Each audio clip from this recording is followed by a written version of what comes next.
This video is gonna be like 3 hours long, I swear to God. Hi everyone, it's Valerie B and I'm back with another book review. For this video, I am doing the Raven Cycle series by Maggie Stiefvater.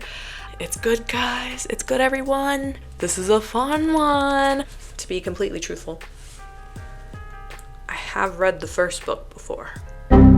Just a little background for you all. So I was in high school and I had just gone back into reading, and I had a friend who kept recommending this book to me and I really enjoyed it, and then for some reason I just never finished it. I really liked it back then, and I've been seeing it pop up more frequently on my book talk because it's becoming popular again, and I love that. And it was a great reminder that, like, hey, I should really finish this series and get back into it. So it has been over a decade.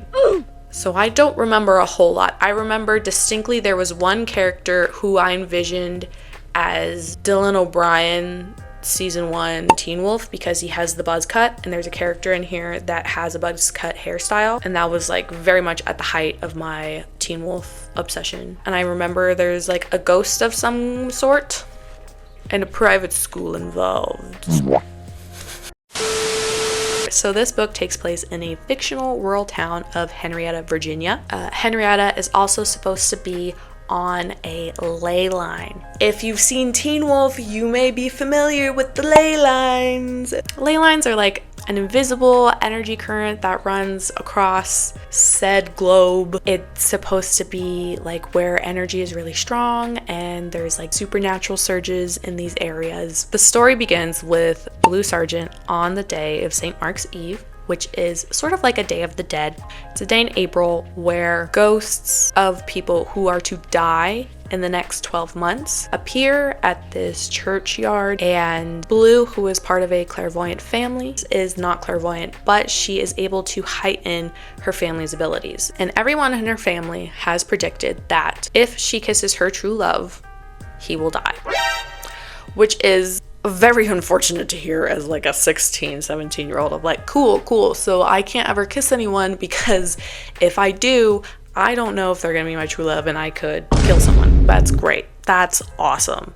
That's exactly what every teenage girl wants to hear. And so on this particular year, she goes with her aunt, or someone who she calls an aunt, Neve, to conduct this ghostly ritual on St. Mark's Eve instead of her mom. When Blue goes to assist on this event, she typically can't see the ghosts, but this time around, she goes and she actually can see an apparition of someone. She sees the apparition of Gansey. Her aunt Neve says, hey, go get his information if you can see him. Like, you never have anything like this happen to you.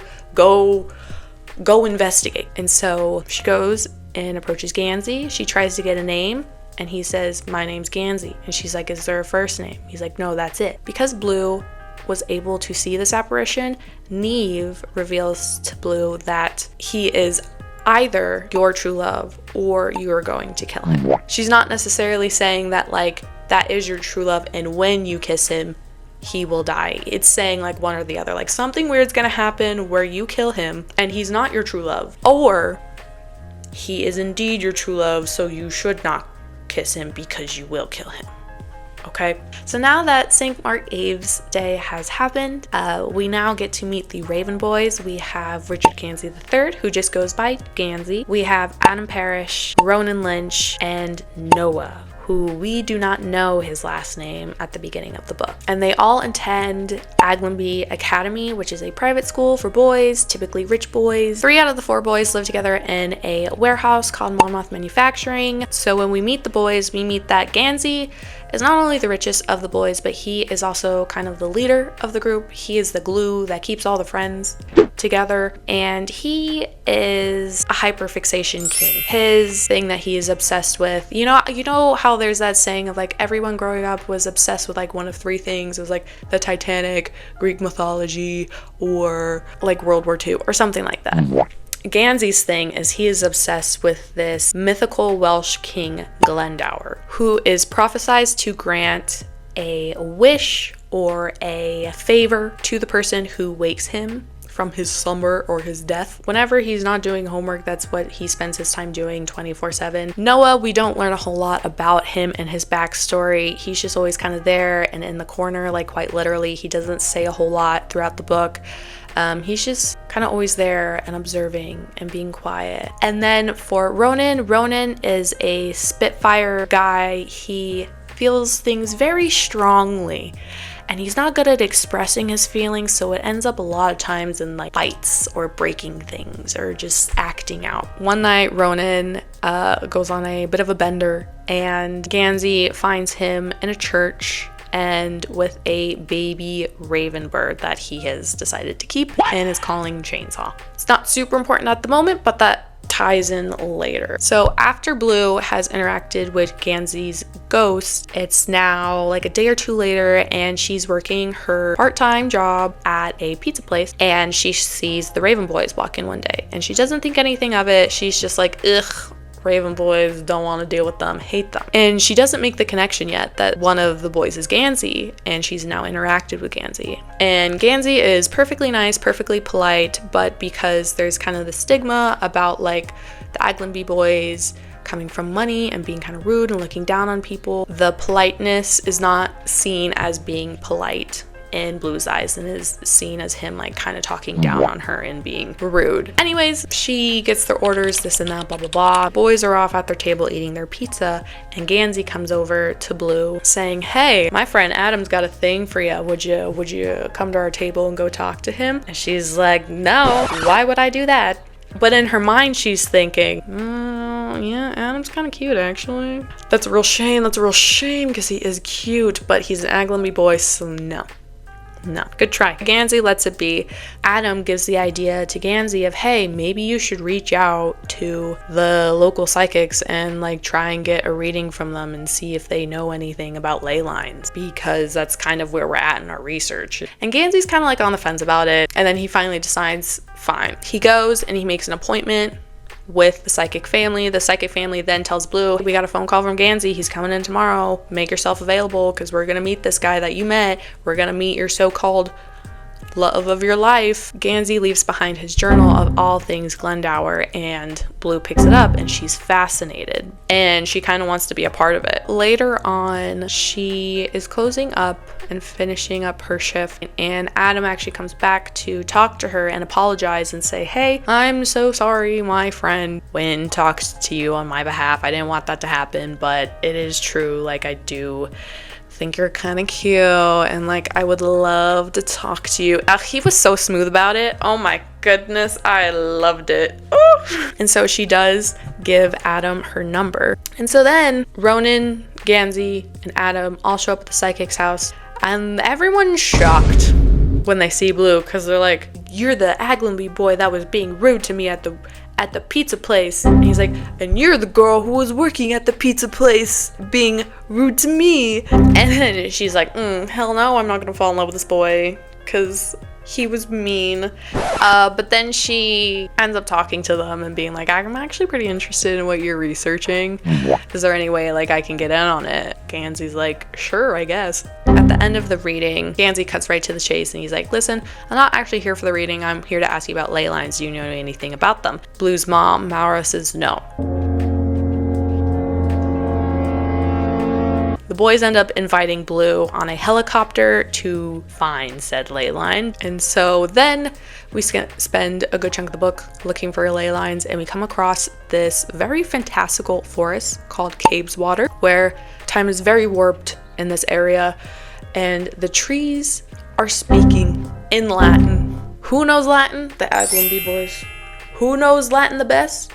Our boy Ronan. While they're talking to the trees, they are referring to Ronan as the Grey Warren. They're finding things painted in Ronan's handwriting in the forest, and the seasons are changing, even though it's like the middle of summer, I think. Watches stop working, and they find a hollowed out tree, and when you walk in, you see like a glimpse of your future. Everyone's spooked when they go into the hollow and then they come back out because of whatever dark futures that they saw.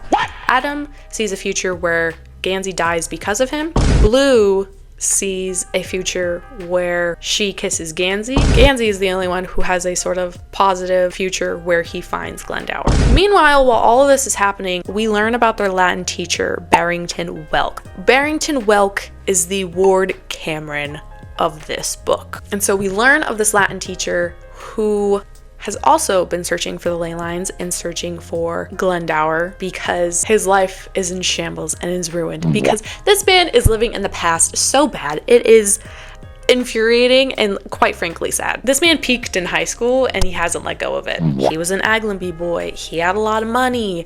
And then he was searching for Glendower back then with his friend Cerny, his friend with this name. He was searching for the ley lines in Glendower back then, and then they did some sort of ritual to try and bring him back to try to wake the ley line, and that ended up with his friend dying. His life quite literally fell apart. He lost all his money, he lost all his contacts, he got kicked out of like society, if you will, and so now he wants to find Glendower to restore everything he screwed up for himself, which is just quite like, that's so pitiful. While this is going on, we got this little flirtation happening between Adam and Blue, which is really, really cute. Ronan does not like her. Noah loves Blue. Noah is like so obsessed with Blue in the most golden retriever way. It's the most adorable thing ever. Gansey and Blue have like this disdain toward each other, but they get along really well. They're like kind of on the same wavelength, which leaves Adam sometimes being jealous of Gansey, or actually no, Adam is always jealous of Gansey. Yeah, so one day Blue and Gansey partner up and go explore Cabeswater on their own, and when they're there, they find a skeleton of someone who died, and it's right outside of Cabeswater, and they find out that the dead body is Noah, and Noah has been a ghost this entire time.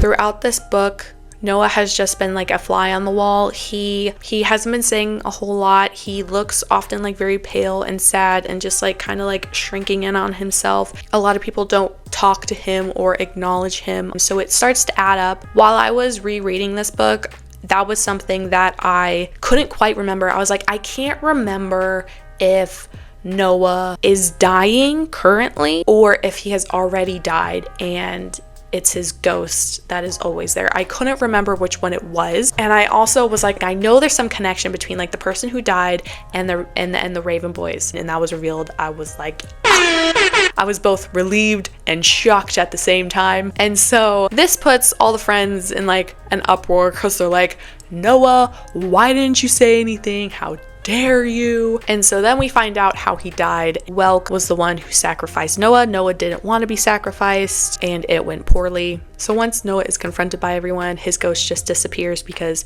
he doesn't know how to handle it. He doesn't want to handle it. He doesn't want to think about how he died because it was so horrible. And then Gansey goes on a drive later on by himself. Welk finds him and confronts him at gunpoint, and Gansey ends up escaping. While that is happening, Ronan takes Adam back to his house, and Ronan witnesses Adam being abused by his father, and Ronan says, hell no, not my friend, F you, and goes attacks Adam's dad. Adam ends up hitting his head, he has a concussion, and he ends up losing hearing also in one of his ears, and he's rushed to the hospital. Adam has had this inner battle going on of whether to press charges on his family or not for a lot of the abuse that they've caused. He doesn't want to because they're family, but also they're terrible people. Adam decides to press charges shortly after he leaves in the middle of the night and steals Gansey's car and runs off to Cabeswater, where he ends up finding Welk and Neve, Blue's aunt, who throughout this whole book has been acting kind of weird. She's been doing some black magic-y kind of stuff that her family typically does not dabble in. Neve found Welk and like kidnapped him. She wanted to wake the ley line and was going to use Welk as the sacrifice. When Adam shows up, Welk is tied up and he ends up managing to escape and then tries to sacrifice Neve. While this is going on, Adam makes a deal with Cabeswater to be its eyes and hands in order to wake the ley line. And so because of this, a lot of funky magical stuff starts happening in the forest. Some animals start running through the forest. It creates a stampede. The stampede tramples Welk. Neve has disappeared by the end of this. At this point now, Blue and Gansey and Ronan, and potentially even Noah have showed up. Ronan, Blue, and Gansey all go into the tree while all this magic is happening, while Adam's sacrificing himself to Cabe's water, while Welk is being trampled. Okay, the three of them go inside the vision tree, and in this vision, the night smeared jeweled reflections across wet, steaming pavement, stoplights turning from green to red. The Camaro sat at a curb, Blue in the driver's seat. Everything was soaked in the smell of gasoline. She caught a glimpse of a collared shirt in the passenger seat. This was Gansey. He leaned across the gear shift toward her, pressing fingers to the place her collarbone was exposed. His breath was hot on her neck. I'm getting giddy reading this. Gansey, she warned, but she felt unstable and dangerous. I just want to pretend, Gansey said, the words misting on her skin. I want to pretend that I could. The tension's so good. The Blue in the vision closed her eyes. Maybe it wouldn't hurt if I kissed you, he said. Maybe it's only if you kiss me. In the vision, Blue was jostled from behind, jolting from her vision. She just had time to see Gansey, the real Gansey, with widened eyes as he pushed past her and out of the tree. So it's alluded to that they both saw the same vision, okay? I was also under the impression that Ronan also saw this vision, like all three of them experienced it, so Ronan's kind of in on like, oh, these two are gonna smash. Maybe he saw a different vision. I don't know. So then that all happens. Adam comes out looking unfazed and like absurdly normal for just having been sacrificed. Adam then moves into St. Agnes Church, and he lives in like a little apartment above the church, and the Raven boys attend Noah's funeral because they go to the police and share that they found Noah's body. And then the boys go and rebury his body in a place that Noah would preferred, and Noah's ghost like reappears in full. They're all so happy to see him. It's great. It's a bit of a reunion. The book ends with Ronan revealing that Chainsaw, his little pet bird that he randomly found, is something that he pulled out of his dreams. This man can pull things out of his dreams? That's crazy stuff. That's really effing cool.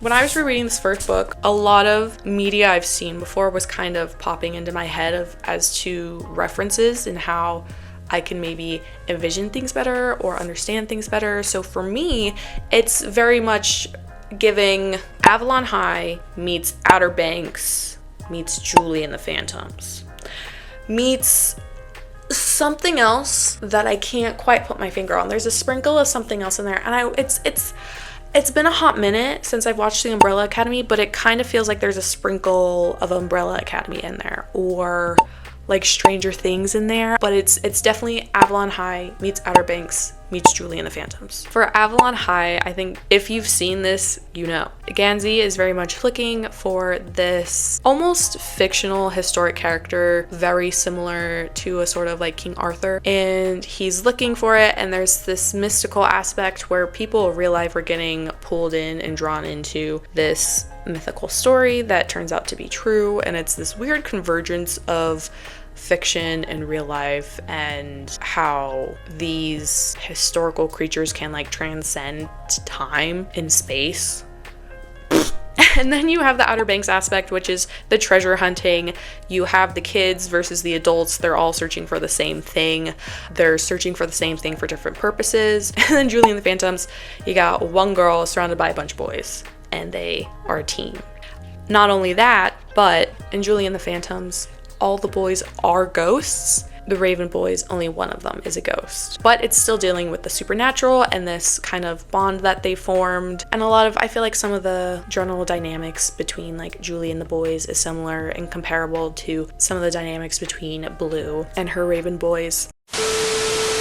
Character descriptions. First and foremost, Gansey. Gansey is the most like conventionally attractive person out of the bunch. He's typically seen wearing the most god-awful polos and chino boat shoes combo, but that's his go-to, and he loves it so much. He has a very Alexander Hamilton energy to him, in the sense like he's very obsessive over this whole Glendower thing. He's very much driven to want to do something with his life, and he thinks finding Glendower is like his life's purpose. he's also the leader of the group. Very popular, very wealthy, comes from old money. His family is in politics. He's a kook, okay? He's the king of the kooks, but he's a good kook. He's a nice kook. He's described particularly by Adam as like having two Gansies, or like two alter egos, I guess, two versions of him. Like he has the very like kind of formal, respectable version of him, and then he has like the really nerdy, low-key obnoxious version of him. And he's allergic to bees, which gave me such PTSD. I have yet to recover from watching. Did not remember that from the first time reading it. I was like, I can't, don't tell me this man's gonna die of a bee sting. For Adam is described to be slim and tall, is, quote, pretty enough to be a girl's, end quote. I don't know where that quote was going. His hair is dusty in color and unevenly cropped, so he's got a ass haircut. He's described as being very like cynical, bit of a melancholy person. He's very often seen as a charity case, or like the scholarship kid, or being Gansi's friend. Like he's always seen as being in someone's shadow, where people are never focused just on Adam as a person and who he is and what he brings and how he's special. Adam has a very tumultuous relationship with those who are wealthy, and especially like his friends that are wealthy, because he originally went to Aglenby to just kind of turn his life around, to provide a better future for himself, and he was planning on keeping his head low and just to get through school and then hopefully get into a good college and get a good job for himself. But he ends up making friends with Gansi and the rest of these Raven boys, and now he has friends, and it makes his goal and his journey more difficult, because he's like, I don't like what you represent, but that's also what I'm trying to achieve, and I don't like how you all see me differently because I come from this different background, even if you say you don't see me differently. Even though like Gansi, Ronan, Noah, like they are his best friends, the relationship with them is strained because he's so prideful and he doesn't want to take handouts. So there's this constant back and forth that happens between Adam and mostly Gansi. He thinks, you know, he has to do things on his own terms, his own way. He would rather go through all this strife to get what he wants rather than to have someone else do it for him and have it be super easy. He also is just like very insecure because of his home life and the way he was raised and abused. He feels very inadequate a lot of the time. He feels like he has to be Gansi or like better than him, but at the same time he's like, I'm never gonna be as good as him. For Ronan is a very intimidating person. Like I said, he's just he has a lot of pent-up emotions and he doesn't know how to express them. And described as being shark-like, which kind of just adds to this like intimidation factor that he has. He's like very grungy. He's always wearing like a tank top and jeans. He's got a shaved head. He's got a back tattoo. He's extremely bad-tempered. He's, you know, constantly getting into fights with people. Part of the reason he has started to act out is because about a year or so prior to the book starting, his dad was brutally murdered. The will that his father wrote says, I've got millions of dollars. Each of my sons is gonna get that money. The one condition is you only get your money if you never touch the family property and you never interact or reach out to your mother. And so because you put those two things together, Ronan is very angry all the time.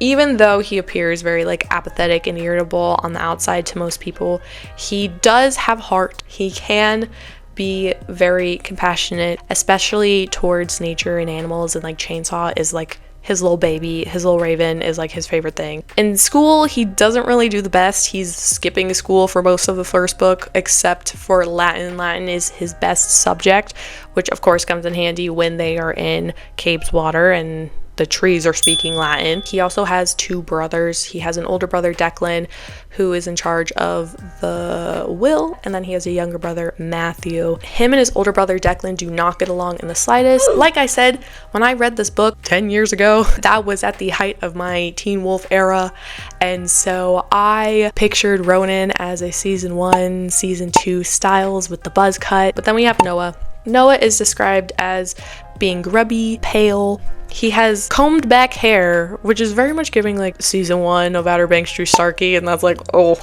He has a dark smudge on his cheekbone beneath his left eye, which is the result of his face being bashed in by the Latin teacher Welk. He's has a very calm disposition, but with Blue around, a lot of times he's seen to be, he like brightens up. It's like when a dog's owner comes home. He's very observant, and because he's a ghost, like you can infer that there's probably a lot of secrets that he knows about. And then we have Blue, Sergeant. She's very sensible and logical, especially about like the whole kissing her true love thing. Like she's very aware of that, and she's very hyper aware of her interactions with these boys in this first book. She's very much a feminist, and she has no problem of putting people in their place, especially Ronan. Oh, watching her and Ronan argue is quite fun. I kind of imagine Madison Reyes as Blue. I feel like Madison Reyes as Julie in Julie and the Phantoms, she has a very eclectic, creative energy and style to her that I see very much translating into Blue. I think I also kind of see the similar dynamic between Blue and the Raven Boys and Julie and the Phantoms, so that's kind of where that connection is. So I'm gonna go ahead and kind of give some predictions that I have for the rest of the series. I did have a bit of a spoiler for myself on Pinterest. I looked up, and see, this is always the downfall. I looked up fan art of the Raven Boys because I wanted like the names above the characters because I wanted to remember who was the buzz-cutted one. And because of that, I saw an artwork where the buzz-cut boy was kissing one of the other boys. And I knew it wasn't Gansey. So I was like, it's either Adam or Noah. So I did have that spoiled for me. Yeah. Therefore, my prediction is Ronan is gay for either Noah or Adam. And I looked this up before I started the book, and I couldn't remember what happened to Noah. So in my mind, at this point in time, Noah was indeed alive. Of which I think would be very fascinating if he had a thing for Noah, because how exactly would that work? Then it brings me back to the whole, like, thinking about Julie and the Phantoms, like, you can't date a ghost, not really. Secondly, Blue will gain some sort of power. Since Adam sacrificed himself, I feel like Adam is gonna be, like, possessed and kind of become void.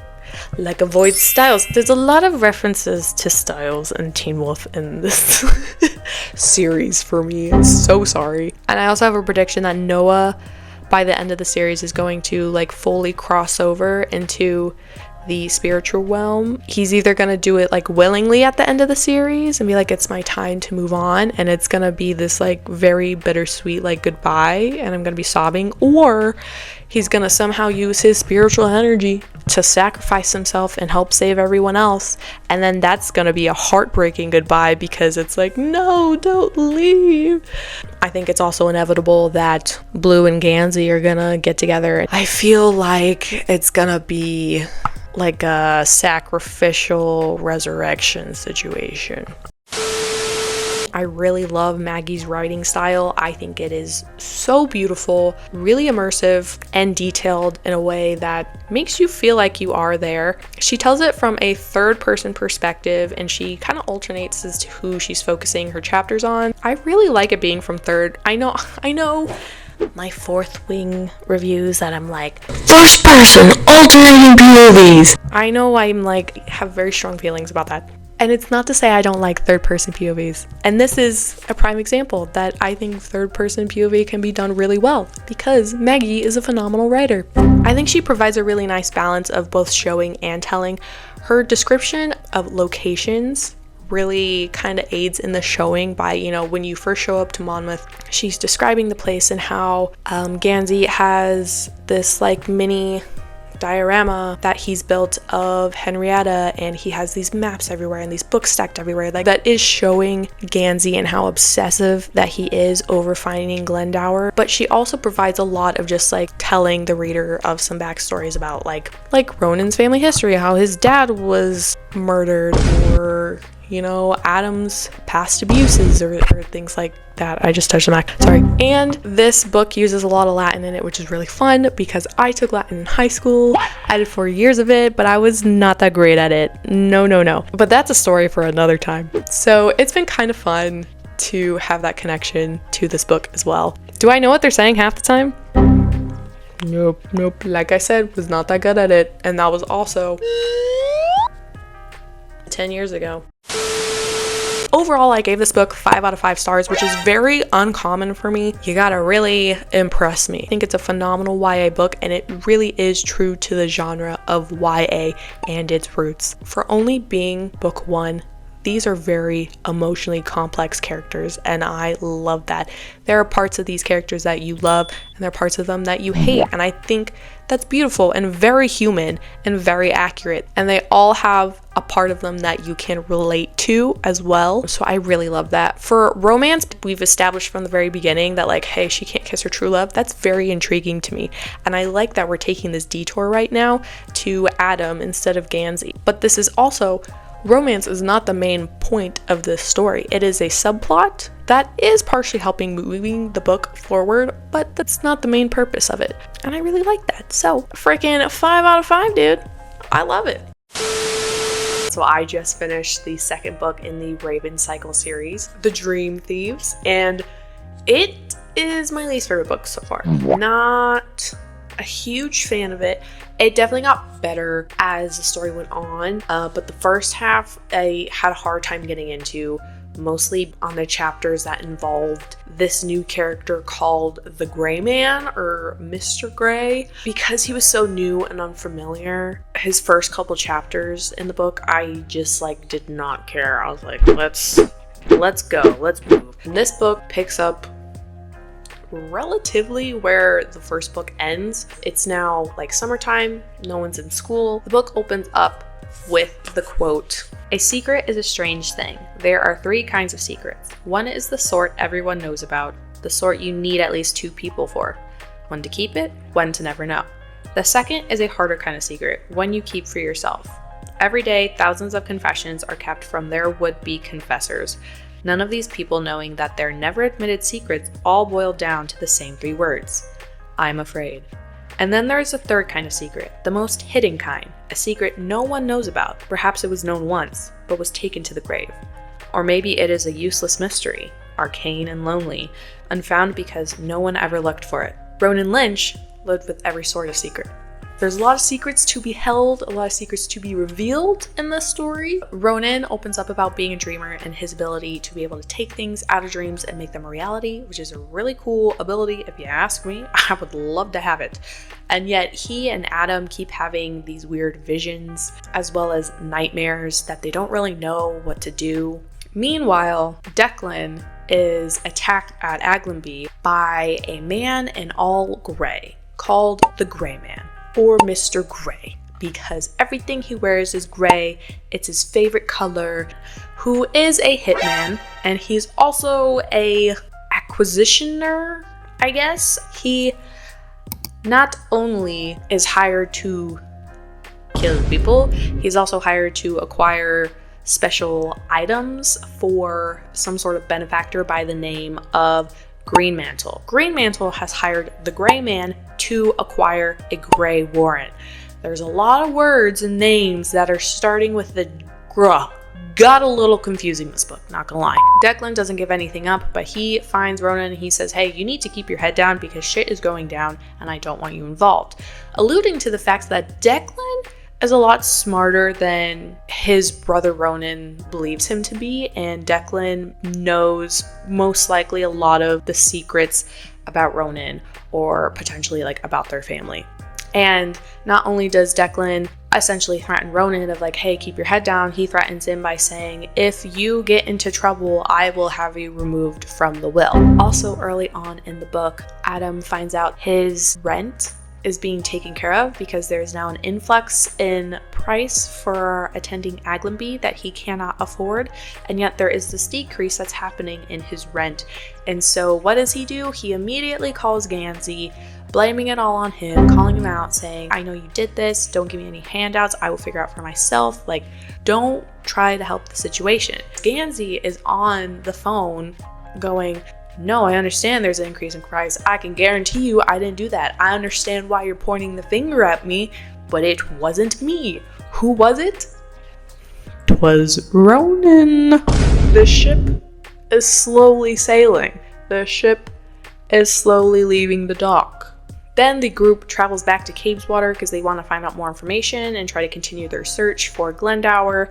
And Cabeswater has completely vanished. And they're all very frustrated about it, as one would be. Then later that night, Ronan has a nightmare, and one of his nightmare creatures manifests, and it's this weird, winged, raven-esque, scary thing.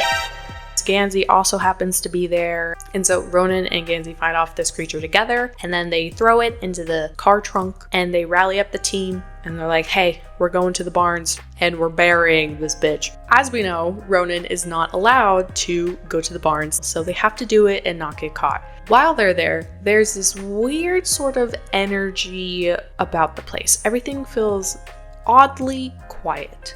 They go into the barn. They find every single barn animal sleeping. And when they go into the house, it is revealed that Ronan's mother is in a coma, but she is also asleep. It is also revealed that Ronan's dad was a dreamer. He was the original dreamer. A lot of the things that exist in the house were pulled out of their dad's dreams. And so because he reveals this and he knows it himself, he's starting to put the dots together of my house is under some sort of like otherworldly magical spell, and everything that my dad has dreamt up when he died, everything went to sleep, including his mother. Therefore, his mother is kind of, sort of, maybe not real. Ronan's dad pulled Ronan's mom out of his dream, and they started a life together and had kids, which is kind of a crazy thought. If I could pull the man out of my dreams and make him real, yes, ma'am, I would do that 100%. Would you? Now that that has happened, the team is trying to find Cabeswater again. And so they go back to the original spot where Cabeswater was supposed to be but has now disappeared. In its place is this man-made lake. And Gansey goes ahead and buys a boat and some sonar device, and they haul it all out there, and they find at the bottom of the lake a ancient Welsh shield, as well as a 100-year-old Camaro wheel. More specifically, the same wheel that would be attached to the already vintage Camaro that Gansey drives. It makes you, as well as the characters, think about how we can be in both the past and the present and the future, like all at the same time. It kind of messes with your brain a little bit, this book. After they find the shield and the wheel and the Camaro, Gansey is upset because he's like, man, I really want to keep researching this, but I have to go to my family event this weekend, and Adam, you're coming with me. They're going to DC for the weekend. Meanwhile, Mr. Gray is taking Blue's mom out on a date. Blue goes over to Mammoth Manufacturing to hang out with Noah, and then also Ronan hangs out with this new character called Kavinsky. We'll get into Kavinsky in a second. So we're gonna start with Blue and Noah. And they're hanging out in Mammoth Manufacturing, and Blue reveals her sort of prophecy to Noah about how she can't kiss her true love, and that's why she won't kiss Adam. He's like, dang, that sucks. So you can't kiss anyone? And she's like, nope. Unfortunately, I'll never know what kissing a person's like. And he's like, well, maybe like you can. Well, what if you kiss someone who's already dead? She's like, wait, actually, you're onto something. Let's do it. And so these two have the most adorable, awkward interaction. The first time they kiss, they like butt heads. Then the second time they try to kiss, they're laughing too much about it. And so then Noah has to tell her, be like, hey, you have to have intention behind the kiss. Like, you have to want to be kissed. Like, you've seen all the movies. Just envision like you're in a movie. What's that gonna be like for you? And what does she envision? She envisions Gansey. So like clearly at this point she's realizing Adam is still attractive, but she doesn't really have feelings for him. And she's slowly realizing that she also finds Gansey attractive and is kind of sort of maybe developing feelings for him as well. Now that she's envisioning Gansey in her head, she can kiss Noah, and they have a cute little kiss. Loki kind of ends up with like a short makeout session between the two, and then Noah's like, I mean, if I was still alive, I would have asked you to be my girlfriend. And she's like, well, I would have said yes if you asked me. You know what? I like him better as like a platonic bestie, but that would have been so cute given a chance. And so then Gansey and Adam are away for the weekend. Gansey is very overwhelmed and he's having a bit of magical issues, and his mental state is slowly deteriorating to the point he ends up quite literally like having a memory loss and just walking off into the distance, like doesn't have an idea of who, what, when, where, why, and he like blacks out. This happens because Adam and Gansey get in an argument about Adam wants to find Glendower for him, and then Gansey's like, well, what about me? Like, finding Glendower has been my entire personality for the past 5 years. Like, shouldn't I be able to find him? And Adam was like, I guess it's then whoever finds him first. And I don't think you should be able to have him because you have everything you've ever wanted. So because of that argument, Adam ends up like blacking out shortly after and is found on the side of the freeway. But once he's been found and he goes back to Henrietta, he meets up with Blue's aunties. They find out all this is occurring because it's Capeswater trying to talk to him. In his sacrifice, he said, I will be your eyes and your hands. But they're kind of trying to find the loophole and like take him over entirely. So there's this like inner battle that's happening inside of him of how to keep control of himself. So that happened over the weekend. And then also we're gonna go back to Ronan because Ronan is a big focus of this book. Ronan decides to race Kavinsky. Kavinsky is an icky character. I don't like Kavinsky. Kavinsky is a very repressed, drug addicted teen.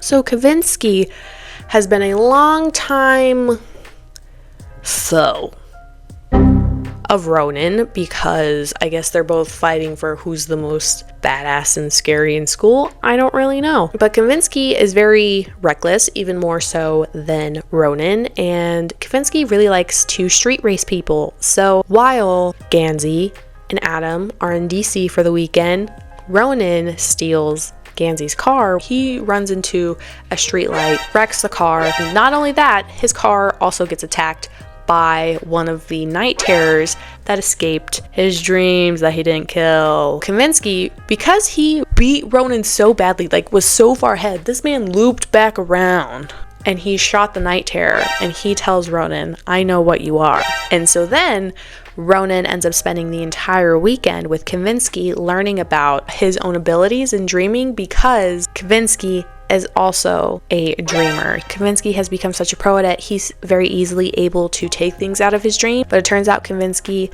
does things that are essentially against the law of nature. Kavinsky is a dream thief. He takes things that he's not allowed to from Capeswater. He's in fact just stealing them out of his dreams.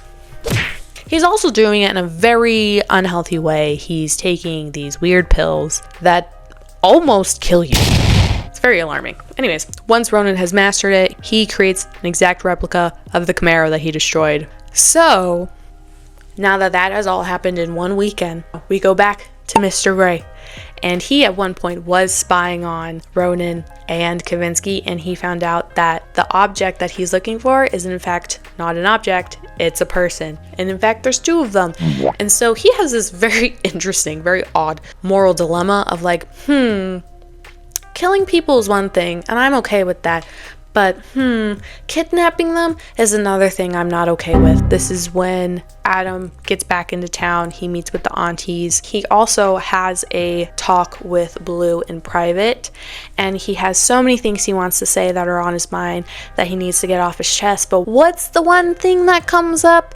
It's, why won't you kiss me? Oh, Adam.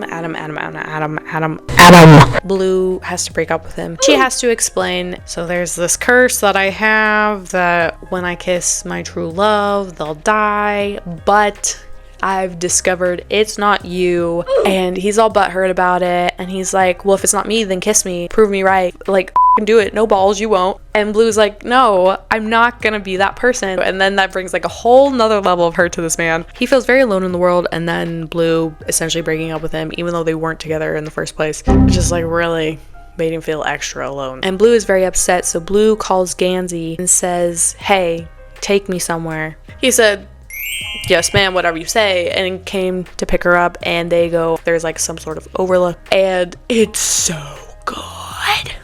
This was what it should have felt like with Adam. Less like play acting and more like a foregone conclusion. He closed his eyes and leaned just a little so that her palm was flat on his neck, fingers sprawled from his ear to his shoulder. Everything in blue was charged.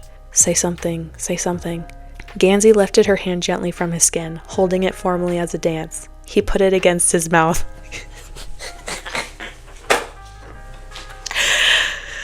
It's not a kiss. It's not a kiss. It doesn't count. Blue froze, absolutely still. Her heart didn't beat. She didn't blink. She couldn't say, "Don't kiss me." She couldn't even form, "Don't." He just leaned his cheek and the edge of his mouth against her knuckles, and then set her hand back. "I know," he said. "I wouldn't." Her skin burned with the memory of his mouth. The thrashing bird of her heart shivered and shivered again. "Thanks for remembering." And then, fast forward a little bit, couple paragraphs. I wish I could...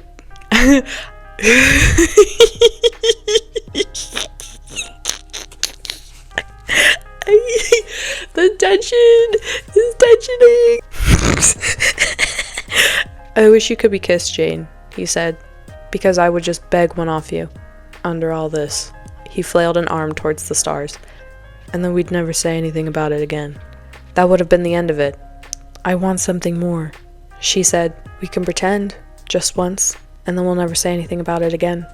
We go down half a paragraph and then says, he leaned toward her. Her heart spun again and pressed his cheek against hers. His lips didn't touch her skin, but she felt his breath, hot and uneven, on her face. His fingers splayed on either side of her spine. Her lips were so close to his jaw that she felt his hint of stubble at the end of them. It was mint and memories, and the past and the future, and she felt as if she'd done this before and already she longed to do it again. Oh, help, she thought. Help, help, help. He pulled away. He said, "And now we never speak of it again."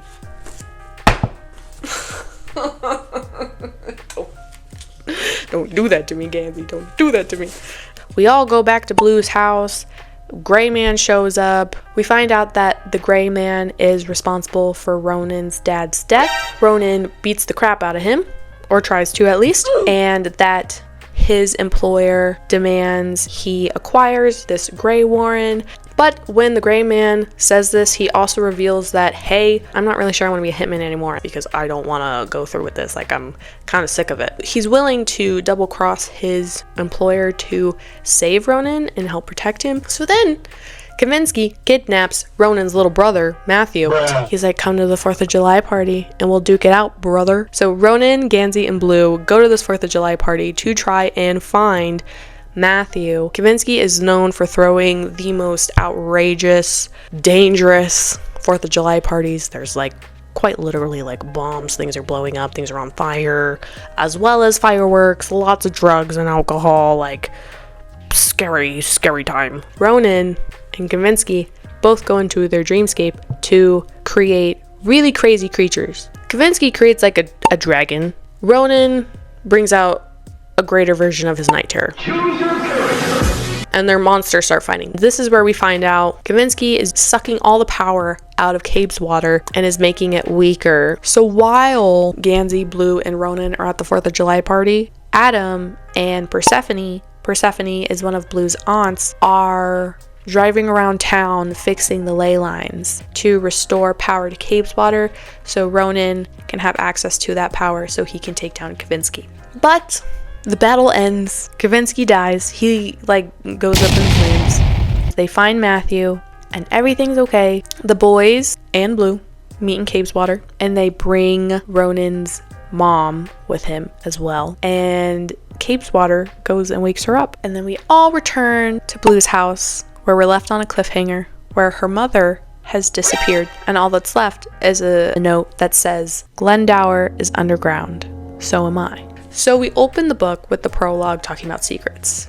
We end the book with an epilogue also talking about secrets. It's almost verbatim of what it says at the beginning of the book. It's still, once again, focusing on Ronan. So, Ronan Lynch lived every sort of secret. His first secret was himself. He was a brother to a liar and a brother to an angel, son of a dream and son of a dreamer. He was a wearing star full of endless possibilities, but in the end, as he dreamt in the backseat on the way to the barns that night, he created only this. Article 7. Further condition. Upon my death, my children shall be allowed free access to the barns, although they may not once again take residence there until all have reached the age of 18. Ronan's second secret was Adam Parrish. The third secret was the cavern itself. So the cavern, They found a cavern in Cabe's water when it reappeared. That's it. So now we have predictions for this book. I didn't mention it, but there is a small blonde child that frequents Cabe's water in Ronan's dreams. And so one of my predictions is that that girl will be taken out of the dream. I think Blue's dad will appear and it will cause a rift between the Gray Man and Mara. I think Adam and Gansey's friendship will not last through the end of the series. I think we're going to get to the end of the series and their friendship will be ruined. Or they'll just kind of hit this like mutual understanding of like, hey, our time is coming past. We're not going to be friends anymore. We shared this journey and now it's time to do our own thing. I just finished Blue Lily, Lily Blue. I'm stuck between rating it a 4 out of 5 or a 5 out of 5. I don't know which one to go because it was so good and so much happened in this. There's so much to unpack. Let's see if we can hit all of it. Starting off, this book takes place about a month after book 2. So book 2 ended on like 4th of July. It's now August and now we're entering like the school year. We start off the book with the Raven Boys plus Blue in Cabe's water, and they have all this like tactical climbing gear because they're gonna go into the caves and see what's in there because supposedly Blue's mom is down there. We enter into the cave. They come across a hole that no one saw. Gansey is leading and he falls into the hole. I fell in a hole. And he starts hearing a buzzing noise, which causes a panic attack because he thinks he's hearing hornets, but it's actually like the cave messing with him. Ronan and Adam and as well as Blue really are asking Cabe's water for help to, you know, make sure Gansey's okay and all that. In response, the cave sends a huge flock of ravens out of the hole.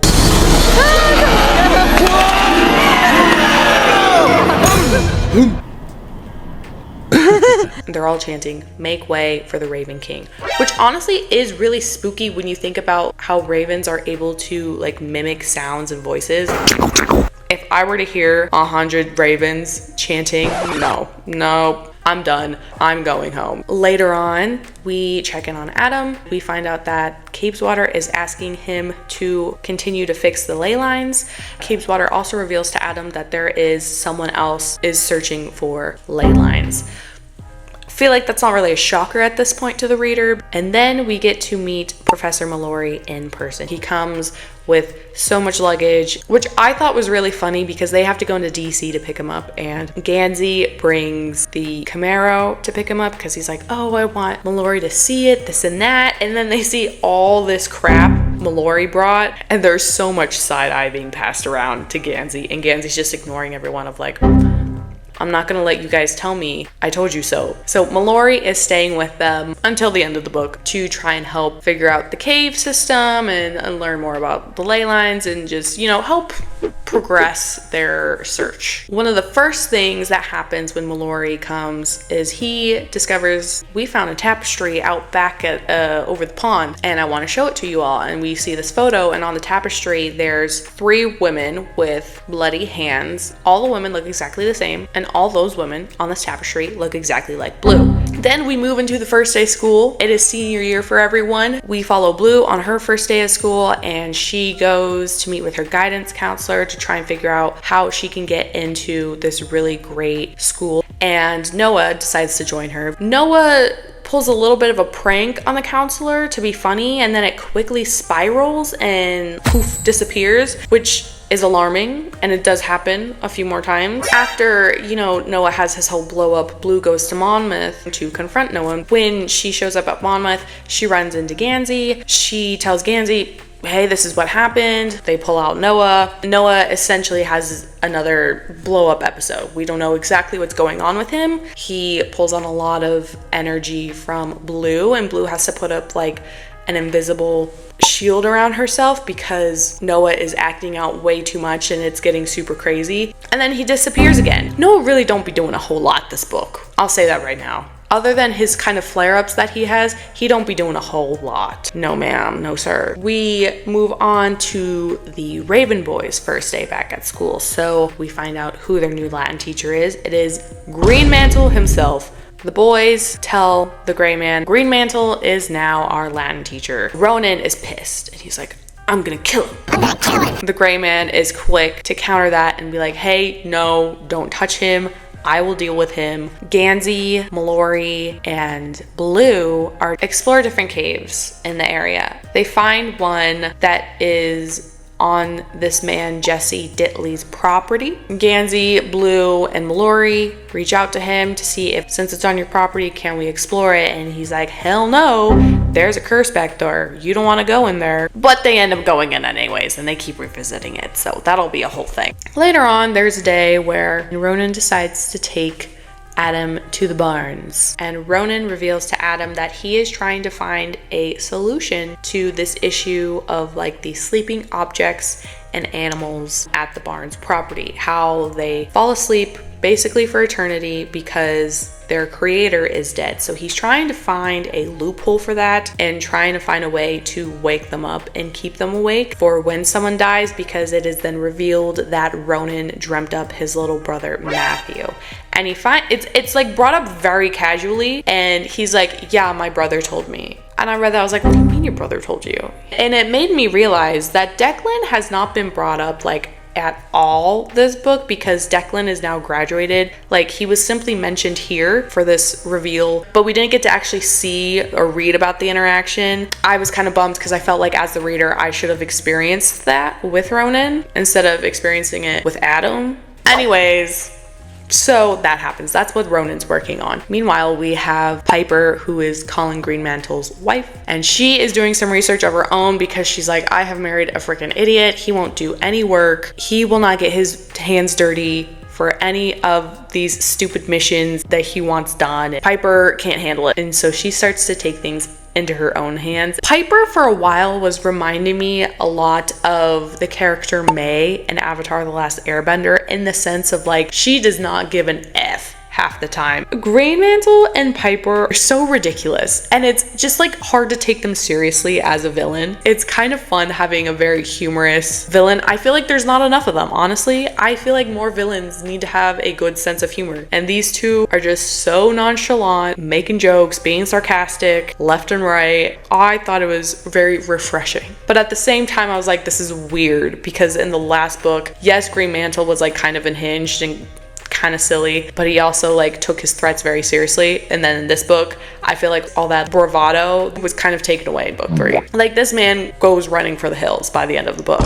Anyways, I'm jumping the gun there. Where were we with the plot? Oh yes, so let's get back to Jesse Ditley. Blue reveals, oh, I remember why I recognize the name Jesse Ditley. It's because his name is on the death list. She then has to explain the death list to the boys. Adam gets the sense that Blue is withholding information, and he has a feeling that one of the boys is on the list. Adam confronts Blue, and he's like, which one of us is on it? And she's like, I don't know what you're talking about. Blue, who's on the list? Gansey is on the list. That night, Blue is very upset and she can't sleep, and she calls Gansey to come pick her up. Their relationship is very sweet because they just a lot of times just want to be in each other's company, and that's like enough for them. And so they're driving around town, they almost kiss, lots of tension, and then they end up having like this huge argument and talking about like how they'll never work out because of not only the curse, but just because of like their social status and where their backgrounds lie. And so then the group goes back into Ditley's cave, and they find like a coffin, and they're like, what if this is Glendower? But Gansey has this weird feeling in his stomach, like, it feels too good to be true. This should not be the end of it. This isn't Glendower, but what if it is? But it's not, but what if it is? These mofos go and open it, because they're like, well, what else do we do? And this freaky ass witch pops out, and this freaky ass witch is Glendower's daughter. We're gonna call her Gwen. She very much reminds me of Miss Crumble from Netflix's Daybreak, if you've seen that. Those two are the same bitch. They're cracked out as hell. Oh my god. So they find this Gwen person, and they bring her back to Blue's house. Hey. There is a conversation between Gwen and Blue where Gwen is saying, you and I are very alike. We have like the same powers. Gwen brings Blue up to the attic, and there's 2 mirrors facing each other, which, if you know anything about like supernatural ghost stuff, like typically that creates like a portal. And in this world, it's somehow, some way does like a version of that. Gwen reveals to Blue, oh, our power is mirroring. I'm hoping and assuming we expand on that in the last book, because I still don't really understand what that's supposed to mean. We have a moment where Adam and Rowan are talking, and Ronan is telling Adam of like, I want to take Green Mantle down and I need you to help me do it. Ronan's not really a plan guy, he's more of an action guy, so he's asking Adam to come up with the plan and then Ronan will enact it. Adam creates this whole sort of like facade, and Ronan dreams up all this evidence to pin on Green Mantle, essentially saying like he's a pedophile. We have Adam going to court to testify against his dad. He didn't tell anyone about this court date because he didn't want anyone to get involved. He thought he was mature enough to do this on his own, until he shows up and he's kind of freaking out. And then Gansey and Ronan show up last minute to be key witnesses. Oh my goodness, it was so good because he's talking about like he didn't want to tell anyone. I'm like, no. If not both, one of them's gonna show up, and I bet you it's gonna be Ronan. But no, they both did. They both showed up. So then it comes a day, Adam has his last psychic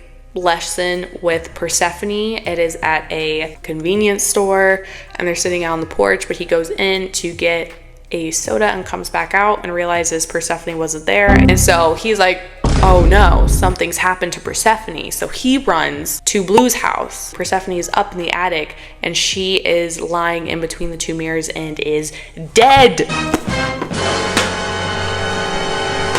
Maggie, you killed Persephone? Why would you do that? Oh my god, I was flabbergasted. So now Persephone's dead. Rip. And Adam and Ronan go and threaten Green Mantle, and it was so easy to threaten. He sees all the evidence and he's like, shit, we gotta go. Like, we need to get the F out of here. And he tries to go and get Piper, but Piper's like, I'm not leaving. I'm going to go in that cave and find whatever the it is that you have been wanting. And they go to the cave. At the cave, they meet the gray man because he's there to try to like intercept them. And then he gets like taken as a prisoner, I guess. They go in Jesse Diddley's cave. They also kill Jesse Diddley. So the group is back at the Cabe's Water Cave because they're like, I think that's how we're gonna find the tomb, is by going back into the hole and going to the bottom of the hole. By going into the bottom of the hole, there's like a detachment, there's like a border, if you will, that splits what's Cabe's water and what's like a different magical entity that we don't know what's going on. They find a bunch of like dead animal skeletons that somehow Gansey wakes up. I don't know. I did not understand it. And so then it creates like the stampede. The animals are running through this hole. Ronan and Blue are the only ones able to grab hold of an animal and make it through. Adam and Gansey are left behind. Now we are in this room that's like has a reflective pool. Turns out because Blue is a mirror, she can recognize another mirror. She crosses the pool, tells Ronan to go back to the others. Blue finds her mom as well as her dad. And as they're like trying to get out, Piper and her goons and the gray man fall through a different entrance. And then there's some fighting that happens, blah, blah, blah. They exit the cave, but they leave behind and trap Piper. And then the book ends. But then the epilogue is like, no, the third entity actually gets woken up. By who? By Piper and Neve. What? Neve has reappeared. We've already learned so much about the characters, but this one, there's a big emphasis on like, we don't know our friends as much as we think we do, even though we like call them like our lifelines, our brothers, our sisters, our best friend. But on the flip side, these characters themselves are learning like, hey, maybe I don't even know myself as much as I think I do. And they're all like slowly coming to like these revelations and growing into the people that they are meant to be. I think it's like almost very poetic of Maggie to really encapsulate what it is growing up. Granted, it's fictional, it's supernatural. Clearly the average person is not dealing with whatever's happening in here, but she's found a really great way to explain what it's like growing up, finding yourself and having these friends with you that you have grown up with and gone through so much with, and yet you may not know everything about that person. It's like showing this growth in all of the relationships of like, we don't know these things about each other, but we're still gonna stick together. We still are rooting for each other. We're still gonna be there for each other. It's really beautiful. I don't really have a lot of predictions. I went and I wrote, what did I write? What I think is gonna happen is Gansey is gonna figure this out, that like it started with me, it's gonna end with me, and he's gonna be prepared for this. And because this man has money, this man's gonna write a will for himself that says, when I die, all my shit is gonna get split between Ronan, Adam, and Blue, and he's gonna give money to Blue so she can go to her dream college. So I don't know, I'm also wondering if this is gonna turn into one of those things where it's like, you know, Glendower is the friends we made along the way type deal, you know what I mean? I just finished The Raven King, the fourth and final book in the Raven cycle, and I would just like to say, and I mean this in the nicest way possible, what the was this book? What was this plot? I both loved it and disliked it. Finishing this book in the series felt like finishing your favorite TV show that kind of fell off towards the end. The first half, really good, really dark. I was not expecting it to get as dark as it did. The second half felt pretty rushed, and I got to the end and it was a very bittersweet ending for me. Like, I was happy by it, but I also wasn't, because there was a lot of loose ends that I felt like didn't get tied up, and Maggie seems to be the person that every story has to get tied up one way or another. But I don't know, but we're gonna dive into it. The Raven King picks up about a week or so after the collapse of the caves. It's kind of taking place in like an October, November time frame. The prologue starts off focusing on Gansey, and Gansey basically coming to the realization that he was meant to live so he could die later. He knows that his death is inevitable. It's this very ominous opening. Ronan is once again not attending school. He doesn't give a crap, and instead he's trying to dream up a like bodysuit for Gansey to wear that will protect him and prevent him from dying. And in doing so, he actually ends up bringing back his little dream orphan girl. And then Adam's just kind of hanging out at school. He's realizing ley lines are weakening, and he doesn't really know why, but he just knows this through his connection with Cabeswater, that there's this sort of disconnect happening. Cabeswater isn't able to speak to him as clearly and or as strongly, so he knows that's going on. On Blue's end, we find out that she has been suspended from school. So while she's suspended, she's staying at home. Noah goes and visits her. Blue, Noah, and Gwen end up having this conversation about how Noah is not showing his truest form, and the only reason he's able to remain looking somewhat like a boy is because of Blue's energy and her mirroring abilities. I still don't understand that. After finishing this book, I don't understand the mirroring thing. I don't. So Noah goes ahead and shows Blue his real form, which is just a significantly decayed soul. It's really sad. It reveals to Blue Noah isn't really Noah. Noah is truly like an apparition. It's not the Noah who he once was. And so Blue asks him if he would like to leave, you know, like, don't just stay because of us. And he says, not yet. And it's like, oh, what do you mean not yet? Are you going to serve a purpose? Are you going to save everyone? Kind of. So then after this whole interaction with Noah, the boys go to pick up Blue. Blue has this really funny interaction with Ronan where she talks about how she got suspended, and he's like, hell yeah, Blue, that's what's up. And she's like, I don't want to talk about it. It's not that cool. They decide to spend the afternoon in Cabeswater. On their way to Cabeswater, they're intercepted by Henry Chang, who was introduced last book, and he's more involved in this book. Henry notices that there's something hanging out the backside of the car, which is Orphan Girl. She's hidden in the trunk. Henry starts to get kind of suspicious of this group, and he's like, what secrets are you hiding, my guy? And then once we get to Cabeswater, they take the Orphan Girl out of the car. They go visit Aurora. Aurora goes and shows them a tree in Cabeswater that is oozing black goo, showing that like the forest is being infected. and is kind of dying. While they're observing this dying tree, a nightmare appears, and it's the three women from the tapestry that look like Blue. They emerge and they're being creepy and weird, and they're approaching the group until Gansey commands them to leave. And that's his power, is like having a commanding voice. He has the power of persuasion, if you will. If he says anything with enough gusto, with enough confidence, it shall be. And bro's basically a king, which they refer to a bunch of times throughout this book, of like, you are a little king, and which is, I think, has an underlying tone. So then we get introduced to a new set of villains that are like back in Boston, and it's a set of triplets that go all by the same name. It's Lamoniere. One of them is the father to Piper, and they are also rivals to Greenmantle. They are discussing Henrietta and how Greenmantle has left Henrietta, which means it's now up for grabs, of which then Piper calls them and says, hey, I think we should be business partners again, because I found something down in Henrietta that's gonna be huge. It's gonna be the craziest thing ever. What is it, you may ask, that she's like, oh, this is the greatest thing that's ever gonna be part of the special artifact world? Bitch, the demon she's working with. Fast forward a little bit into the book, we have Raven Day that is happening at Aglenby Academy. Raven Day was something that was started by Noah, and we have Noah's sister Adele show up to give a quick speech. She reveals how he came up with the idea for students to make and fly ravens in the courtyard.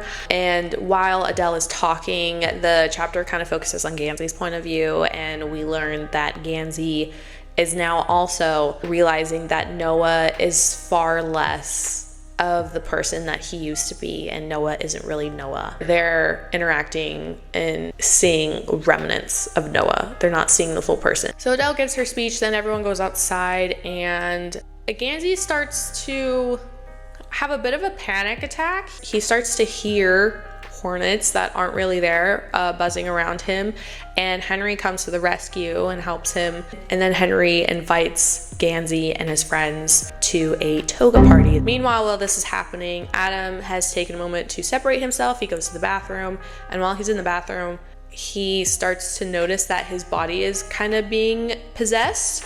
His eyes start moving in different directions. He starts to see black goo start spilling out of like the bathroom stalls. He calls on Cave's water for help, and it comes in to help at the last minute, but through this aid, he's realizing that Cave's water is significantly weaker. The whole situation was very odd, very spooky, very scary. It reminded me of like Jackson in Teen Wolf. I'm telling you, the Teen Wolf references don't end, where he is experiencing all these like weird hallucinations that always happen to be in some sort of bathroom, whether it's the locker room bathroom or regular bathroom.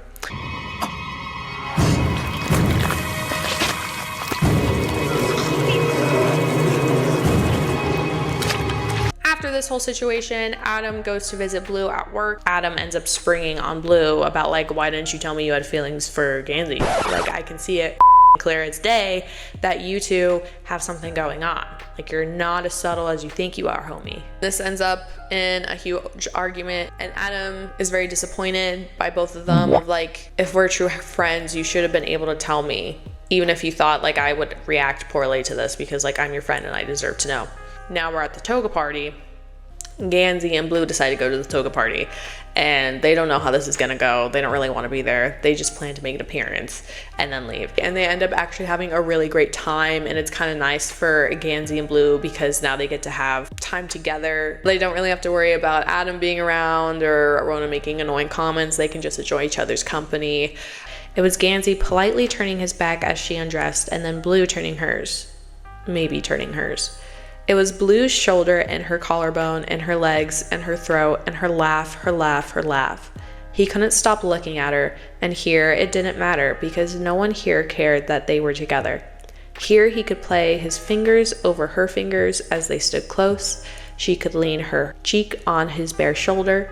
He could hook his ankle playfully in hers. She could catch herself with an arm around his waist. Here he was unbelievably greedy for that laugh. Beautiful. Such a cute chapter. So they're having fun at the party, and then after Blue realizes that no one at her house is answering her phone calls to check in, she decides we should probably leave. There might be something going on. They go back to Blue's house and they find Noah. He attacks Blue and starts like trying to claw her eye out. Gansey steps in and commands Noah to be Noah, which stops him, and then Gansey and Mara have to take Blue to the hospital so she can get stitches and her eyes like this basically for the rest of the book. While all that is happening with Gansey and Blue, Ronan and Adam decide to go to Cabeswater with Orphan Girl. They find there has been way more destruction done to Cabeswater than when they previously went to visit Aurora. Now there's like black stuff everywhere. Turns out that this black goo is being created from the demon, and this demon's singular goal is to unmake everything made by a Grey Warren. So they meet up with Gansey and Adam at the hospital. Gansey reveals to them that, hey, I would like to be honest with everyone. Blue and I are in a relationship and I'm in love with her. And then Adam is like, well, thank you for telling us mostly meaning him.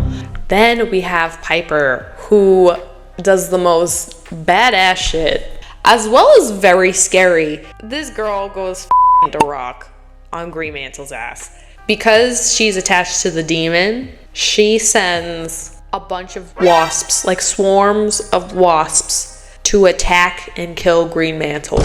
Neve realizes that what she has done to help wake this demon was actually a very bad idea and she shouldn't have done it. Neve tries to run away from Piper to try and scry and reach out to someone at 300 Foxway, any of the psychics, to warn them. She ends up getting caught. It's alluded to that she dies. Then we also have Declan Lynch. Declan is now inserted back into the story, not for very long, but we find out that he is in Washington, D.C., and he has had to take over the family business. And we find out what the Niall Lynch family business was. It was Niall taking all his objects out of his dreams and selling them for money. And he made some bad partnerships and people were getting greedy. Therefore, Niall ended up dead. And so then Declan stepped up and took over the family business, and he is trying to like set everything straight. He's trying to separate him and the family from the business. He gets a call from Henry's mom, who goes by, oh gosh, how do you say that? Seondok? Sondao. And she is just giving him a heads up. There are rumors that there's going to be a big sale in Henrietta and people are going to be back on your turf. Because of this, he then reaches out to Ronan. Declan says, I want you and Matthew to come with me and we can go to DC and just get away from everything and all this drama that's going to take place. Ronan tells Declan, I'm going to stay and protect Henrietta because it is my home. It's where I belong. It's where I want to be. But you can and should take Matthew with you because he does not need to be near any of this. And they become a happy little family for like 2 chapters. It's really cute. They end up having a little going away party. All the boys in blue come over to celebrate this small moment of happiness before everything goes to crap. At this going away party, Ronan kisses Adam. And oh my god, it came out of left field and I loved it. I knew it was coming, but there wasn't really a moment building up to it. It was just Adam was in Ronan's room looking for something. Ronan steps in. They have like a quick 1-2 line to each other, and then it just goes, Ronan kissed Adam. And then Ronan just leaves the room. Not the hit and run from Ronan. So later that night, Adam tells Ronan in Latin, Ungibus et rostro, which translates to claws and beak. From what the internet has told me, okay, it conveys a deeper meaning of persistence and fighting for what you want. And it's typically used to express giving your all, and it's similar to the phrase of like fighting tooth and nail, which is very accurate to Ronan and his character. He is a die-trying type of guy, and he will give 110% for things that really care and matter to him. Fast forward, it's the next day at the Barns. Adam plans on scrying into Cabeswater. Ronan plans on dreaming into Cabeswater, and they want to go check on it.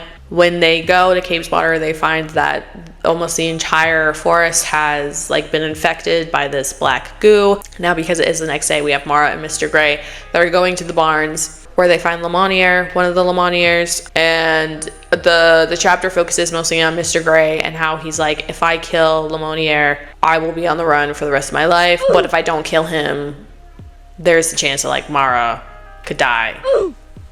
So save the love of your life and be on the run for your rest of your life, or potentially don't save the love of your life, but you get to stay in a place that you love but is now tainted because said love of your life is dead. So he goes and kills Lemonier. We find out Blue is like part tree. This is the other part of her magic that I genuinely don't understand. Her dad Artemis is a Tyrilentus. He can like absorb himself into trees. He's like part tree. And they do something. But being a Tyrilentus, a tree spirit person thing, means you are also a mirror. So like they're connected and are kind of the same thing. I don't get it. I don't understand how a tree can be a mirror. Also shares a story of his connection to Glendower, and he reveals the only way that the demon can die is by completing a sacrifice on the ley line. And then we approach like pretty much the end of the book. So Gansey has a pep talk with Gwen. He commands into the night saying, "Take me to Glendower," of which a giant white stag, a Patronus if you will, appears. We have crows that start going crazy, that start leading the way. He drives off into the night by himself, doesn't wake anyone because he has to keep up with the birds to make it to Glendower. He's driving by himself until his car breaks down, which just so happens to be where Henry conveniently shows up. Henry is now buddies with the group. Henry found him using this special Robo-Bee, which came from Ronan's dad. Where Glendower is hidden is under where Gansey died the first time.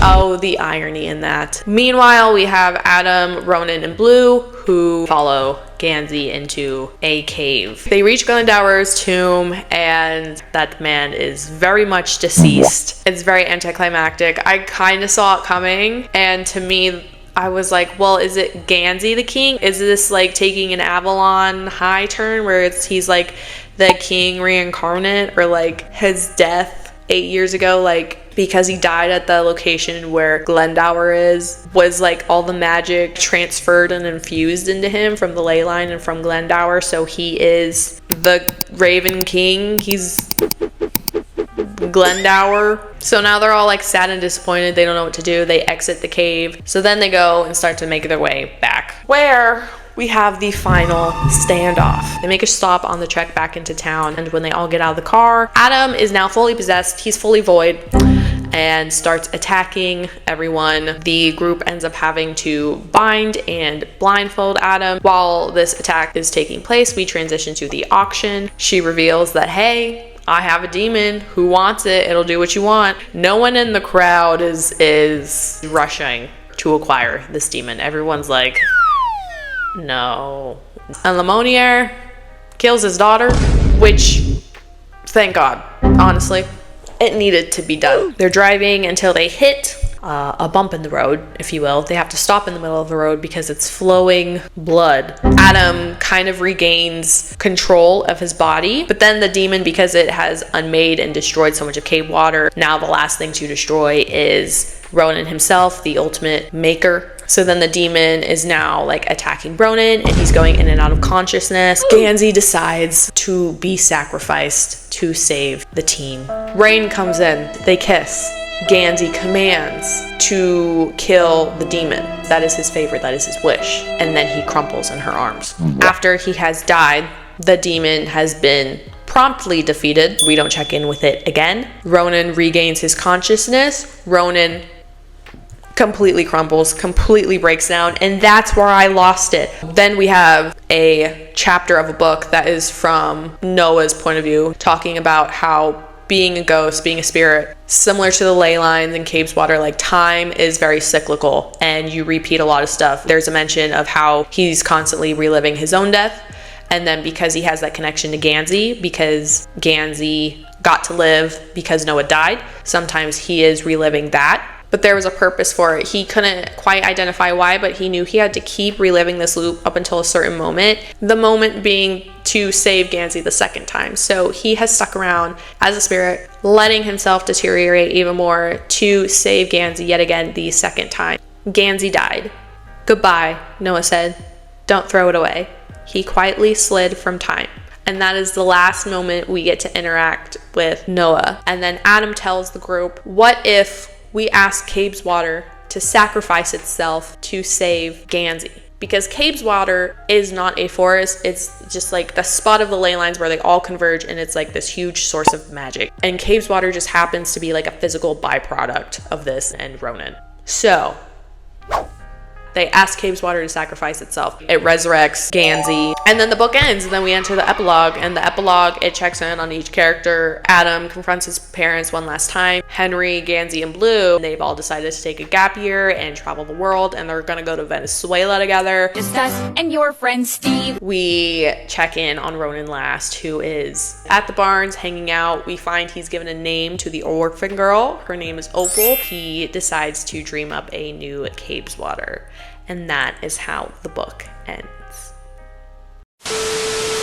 Let me just say, a lot of my predictions were accurate to some sort of extent. Obviously, I was spoiled about Ronan's relationship. He did end up being with Adam. I did say that Noah was gonna cross over to the spirit realm and do it in like a very like simple bittersweet kind of way, or like a huge like sacrificial way, kind of like Gansey level. And then as the story progressed, I was like, why would he sacrifice himself to such an extent? Because that's what Gansey's supposed to do. So then I reverted back of like, it's just gonna be the sad like kind of bittersweet thing, and it was. So I was correct there. I said Adam was gonna become void.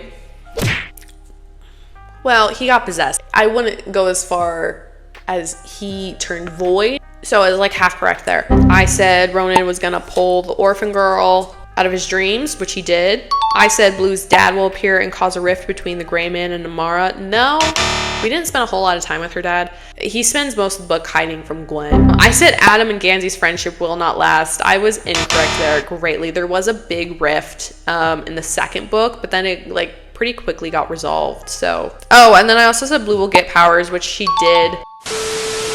Me, the entire book was just going, I don't know how to feel about it, because it's good, but there's some things about it that really irked me. I feel like this could have been a couple more chapters longer. I feel like there's some loose ends in this book that were not wrapped up as much as they could have been, and I would have liked to see them be wrapped up. Like the storyline with Artemis, that's never really resolved. The last we hear from him is him sharing the history of the Tirialentis and how to defeat the demon. We don't know what happens to him afterwards. Never mentioned again. Gray Man and Mara's story is not fully resolved. The last we hear from the Gray Man, he was at the auction. He sees Lemonier kill Piper, of which before that he says, if I kill one of the Lemonier triplets, I will be on the run for the rest of my life. I won't be able to stay in Henrietta, and I won't be able to stay with Mara. And Mara understands that and has accepted that like this is probably the last time we're going to see each other. So in a way, his storyline was wrapped up, but it seemed like we could have checked in on him one more time. Maybe that's just me because I liked the Gray Man and Mara, that I would have liked to see them one more time. Maybe that's just a personal thing. I also feel like the villain story in this wasn't really resolved as well. We don't know if they ever found out that the third Lemonier was killed. We don't know if they're gonna continue being in business with like Declan. Everything just gets solved. Like the demon dies and just everything just magically, like the storm goes away and the sun comes out type deal. Like that bothers me. One thing about the series overall that I did not like is the lack of Noah. I feel like Noah should have played a bigger part in this series. When you get to the end of the book, you see that like he stuck around for a reason to help save Gansey's life. But I feel like his ghost could have been doing more. It was really disappointing to just see him pop up every so many chapters and just seeing his character decrease in importance and relevance throughout the series. I think it's kind of supposed to tell about his journey into crossing over into the spirit realm. However, that doesn't change the fact that I would have liked to see him in the story more and be incorporated more. It was a bittersweet ending for him. The group just forgets him and moves on. And I feel like there should have been some sort of acknowledgement that like, I miss Noah, or I hope Noah's doing well on the other side, or Noah would have really found this funny, or something, some sort of acknowledgement that he had an integral part to play in this series. But I'm very upset by it. As for Maggie's writing, this book I think was written really well. There's a very poetic style to how she wrote this series, but specifically this last book. In this last book, she starts a lot of chapters with the timestamp 6:21 p.m., which that's like, oh gosh, the first half of the book that happens a lot because there's a series of events that's happening to all of them. The demon and the ley lines, it's all messing with time in the town of Henrietta. And then for the second half of the book, she was starting many chapters with the line of, depending on where you began the story, it was about blank. And I think that's really cool because, again, it brings up and reminds the reader of the theme of like, time is but a construct with the ley lines. It all comes back to Cabeswater and the ley lines and Henrietta. Like, it's all connected in there and cyclical. And I thought that was really great and a really nice touch. Overall, this series was really good. Pretty bummed that I'm done with it. It took me 10 years to get here. Wish I read this sooner. I was really missing out, but I'm glad that I can be part of the fandom now.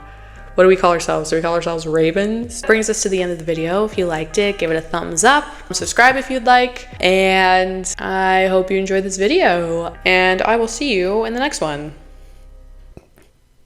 Whenever that is. Bye.